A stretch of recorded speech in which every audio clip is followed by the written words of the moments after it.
All right, so jumping straight into one of the first mental blocks or obstacles that a lot of people have with eBay dropshipping is the fact that their prices are going to be a lot higher than a lot of the competition that are selling the exact same products. So how exactly are you going to be able to compete? And to be honest with you, this is something that held me back for so many years when it came to starting my first ever eBay store many years ago, because I would go into eBay, see sellers that were selling the exact same products that I wanted to sell, and I used to think to myself, how exactly am I going to be able to make any sales if my prices are going to be a lot higher than theirs? And because of that, I didn't even try to list my first product because I thought I was going to automatically fail. But then one day I realized that eBay doesn't necessarily work in a way where people go on there and automatically see the cheapest priced item. The way the eBay algorithm works is that they move listings up and down throughout the day. So a customer may go onto eBay, type in a specific keyword and come across your listing first and then just buy it straight away. Not every single customer wants to scroll through eBay, spending hours and hours looking for the cheapest priced item. And as soon as I realized this, I started listing products and I started making sales, even though my products were a lot more expensive. And just to show you an example of what I'm talking about, I've just jumped onto eBay and I've typed in Bluetooth headset. And as you guys can see, there's all of these different listings, all of these different products that customers can choose from. And as I was saying earlier, all of these different items here are not going to be in the same spot. And customers don't just necessarily look at the first item. They may scroll through, look at all of the different options, and eventually just land on your one, click into it, and then buy it. And the reason why I know that this is true is because if we look at this example over here, this is for one of the Bluetooth headsets, and this seller is selling it for around £17. And as you guys can see, they haven't sold any as of yet. However, if we go over to this listing, they're selling the exact same item as the one I just showed you for £17. However, they have sold around 16 units so far, even though their price is almost £10 more than this listing over here. And there's another listing that I found that's even more expensive than the first one, which is almost £11 more expensive, and they've been able to sell 13 units. So for those of you that thought that you wouldn't be able to list products, price it higher than your competition and be able to make sales, now that I've shown you this, it should remove that mental block, and you should now see that customers don't just automatically see the cheapest price listing. The key is just to make sure that you've got as many items for sale as possible and you've got a lot of listings, because this is going to increase your opportunity to be seen by more and more customers, even though your prices are going to be a lot higher than your competition. As you guys can see from this eBay dropshipping store that I'm building up right now, I've got around 2,482 active listings at the moment. And the reason why I've got so many listings is because I know that it's going to increase my opportunity to be seen by a wider audience, which is ultimately going to help me make more and more sales, even though the price point that I'm selling these items at might be a lot higher than the people that are importing the products in bulk and sending it out themselves. All right, so swiftly moving on to the second mental obstacle that holds a lot of people back from starting their eBay dropshipping business is the fact that they think that they can't be successful due to the fact that the customer is going to have to wait a long time to receive their orders. And to be honest with you, when it comes to building a dropshipping business, this is just something that you're just going to have to deal with. If you're not willing to buy the products in bulk and then send it out yourself, you're just going to have to figure out a way to grow your business and make sure that your customers are still happy, even though they're going to have to wait a long time to receive the orders. Now, on the flip side to that, there's a lot of people out there that buy products from eBay that don't necessarily care to receive their order within 1, 2, 3 days. The most important thing that you need to make sure that you're doing within your listings is just to make sure that you're stating the accurate estimated delivery time. Even if it is going to take around 10 days for the customer to receive their order, as long as you've stated it within your listing, there's going to be a lot of people out there that don't necessarily mind waiting 10 days. They may be on holiday and they're going to come back within 10 days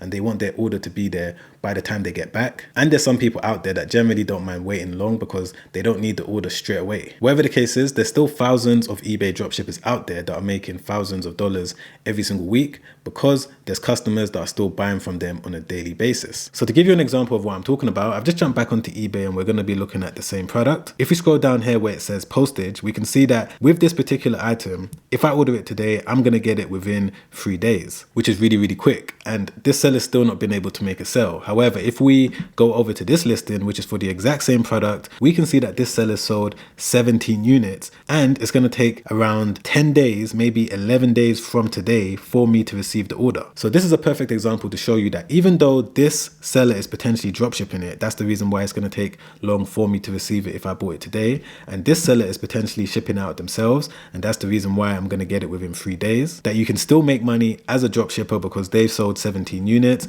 However, this seller that is importing the product most likely hasn't sold any units so far. And I'm not saying that buying the products in bulk and sending it out to your customers is a bad thing to do. And I'm also not saying that it's a good idea for you to make your customer wait a long time to receive the orders, and that's the way that you're going to make sales. All I'm saying is that eBay works in a way that customers see different listings at different times, and for whatever reason, eBay is pushing out this listing more than this listing. It could be due to so many different reasons. For example, your eBay SEO. It could just be due to the fact that eBay might be pushing your listing out on Google Shopping. So many different reasons, and that's why it's very important as an eBay dropshipper to make sure that you don't give up and you don't fall victim in believing that just because you got long shipping times, you're not going to be able to make a sale. So moving on to one of the third mental obstacles that hold a lot of people back when it comes to doing eBay dropshipping is how exactly do you deal with returns? And this is definitely a legitimate concern, because when I first started doing eBay dropshipping, this is something that kind of confused me as well. I didn't know if the customer had to send the item back to me, if the customer sends it back to my supplier, who pays for postage, etc., etc. But what I always advise new eBay dropshippers to do is first and foremost speak to their supplier and find out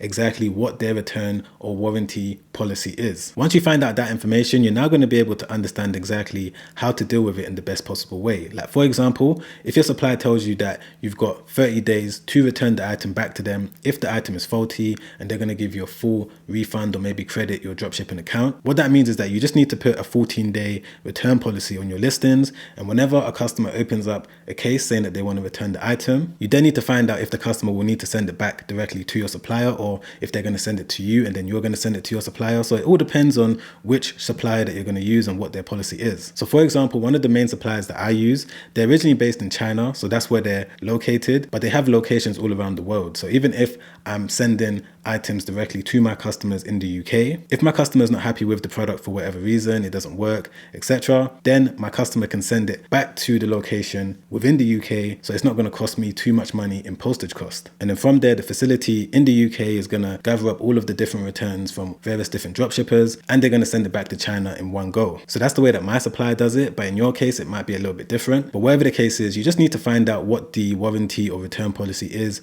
from the place where you're buying the items from. From there, you're going to be able to deal with the returns appropriately. And moving on to one of the final things that I'm going to speak about that holds a lot of people back when it comes to building their dropshipping store on eBay is the fact that they can't see a clear pathway to them becoming a millionaire, and because of that, they don't ever start. In my opinion, I don't think that someone should start eBay dropshipping because they believe that it's going to completely change their life to the point of them flying in private jets all around the world. But what I can say is that by you taking that first step to start dropshipping on eBay, it can now bring about so many more business ideas that's going to completely change your life. That's what happened to me anyway. I first started off with eBay dropshipping, then moved over to importing stock in bulk. Then I was able to build a real e-commerce brand. Then I started learning all of these different digital marketing skills, and then applied those same skills to my Shopify dropshipping stores and then my Amazon businesses, and so on and so forth. And the main point that I'm trying to make here is that even though right now you believe that you don't want to start dropshipping because you can't see a clear pathway to you making millions of dollars, that shouldn't stop you from doing it, because you never know where it's going to take you. Now, if you're enjoying this video so far, don't forget to press the like button. Don't forget to subscribe as well. Hit the bell notification so that YouTube can let you know when a new video has been released. And if you want to sign up to a completely free webinar where I go through what I personally had to learn when it came to building one of my first ever eBay stores and getting it to the point of me making around $3,000 every single month, then click the first link in the description down below. Or if you rather watch another YouTube video that I made not too long ago where I show you step by step how to find a winning dropshipping product right now as we speak, then make sure you click the link right there. Check that video out straight after this one because it's already helped out so many people. All right, guys, I'll see you on the next one. Make sure you stay safe out there. Peace.